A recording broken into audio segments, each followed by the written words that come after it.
Hey, Adam here, the Roof Strategist. Welcome to another video. We're going to talk about overcoming one of the biggest objections that sales guys are getting in the field, and that's exactly the objection that Julio got up here. Now, Julio bought the Roof Sales Accelerator Marketing Pack. He's been using it, and he's had this one common objection, which is, I want to get other prices before making a decision.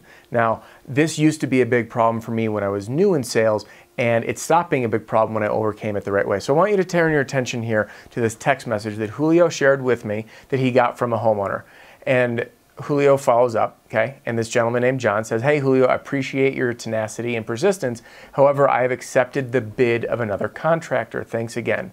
And Julio responds, "But Mr. John, you don't even give me the opportunity to give you my quote. I thought we had a good conversation. Please give me this opportunity."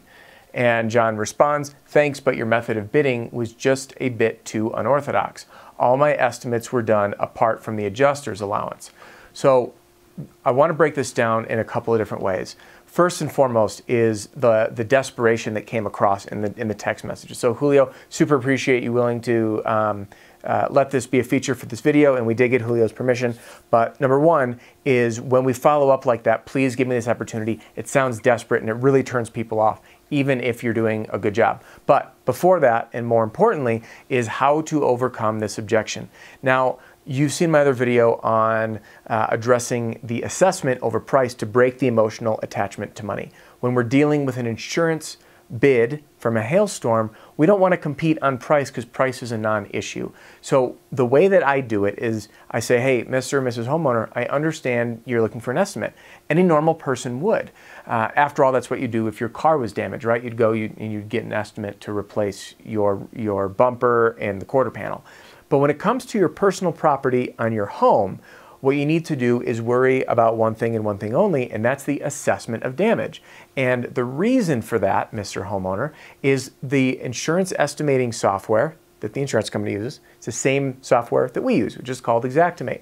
And Xactimate is updated by price per zip code every single month. So my job as an insurance restoration expert is to assess the damage of your property. So I might look up at the roof and say, okay, there's 34 square shingles, and then there's 600 feet of drip edge and edge metal and whatever it is. And I just pull those numbers out of my butt, by the way. But whatever those numbers are, all that I do is I enter them into Xactimate, and Xactimate spits out the fair market value. So my job, and the reason that I don't provide estimates per se, is I want to go to bat for you with your insurance company by reviewing the estimate that you received and reviewing it against my assessment to get you the proper coverage. Because believe it or not, there's more than one way to skin the cat on a roof estimate. What I might do as a contractor in order to win a job is to underbid, but that money has to come from somewhere. Maybe it's reusing some edge metal or going cheaper on pipe boot flashing. And I like to educate homeowners, by the way, a little sidebar here,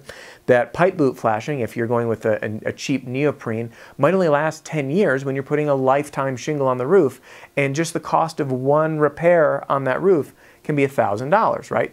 To go in there, show up, put a new pipe boot, remove all the shingles, and reflash it. Now, if you're a do-it-yourself contractor, maybe it's a couple $100.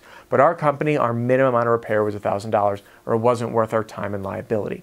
So I want to educate, if we recap, that we are not in the business of giving out quotes. We're in the business of helping you, the homeowner, get proper coverage from the insurance company based on what's damaged. And that goes on a case-by-case basis, because bidding your roof against another roof is not apples to apples based on material, installation type, what's getting reused, quality of shingles. But you shouldn't care about all that, because your insurance deductible, let's say it's $1,000, is all you should owe. So whether you choose me or chucking a truck at $4,000 less, you're still going to pay that $1,000 deductible, and the insurance is going to cover the rest. So I like to come at this objection in three ways. One, rewatch that video based on breaking the emotional attachment of money, so you can learn about how to position assessment over price. Number two is educating that estimating all roofs is not apples to apples. There's variances that can result in thousands of dollars of difference, and that contractors have to make up for it somehow, or they won't, make enough money to survive. And then third is to educate them, which I've touched on in other videos, that their only obligation with an insurance claim is their deductible, no more, no less, unless there's rotten plywood or elective upgrades. So by choosing a lower price in an insurance claim process is doing them a massive disservice. So depending on how that homeowner is really raising that question will dictate how I address the question and overcome the objection and get the sale. So Julio, thanks again for sharing this text message with us. Super helpful, not only for you, Julio, but for anyone else watching this channel, learning how to overcome that very, very common objection when it comes to making sales. So thanks again for tuning in today. If you haven't done so already, check out the Roofing Sales Accelerator Marketing Pack. There's a link in the description. You can download it, plug in your information, click print. You'll be using my turnkey marketing material that's been proven time and time again right away. Now, if you're not quite ready, you're welcome to join my email list. And to do that, you can download a free copy of my ebook, The 3 Tricks to Get to the Kitchen Table, and that'll get delivered to you instantly. So go ahead, there's a link to the description below. Now click thumbs up, comment below, and don't forget to subscribe for new videos. Thanks again.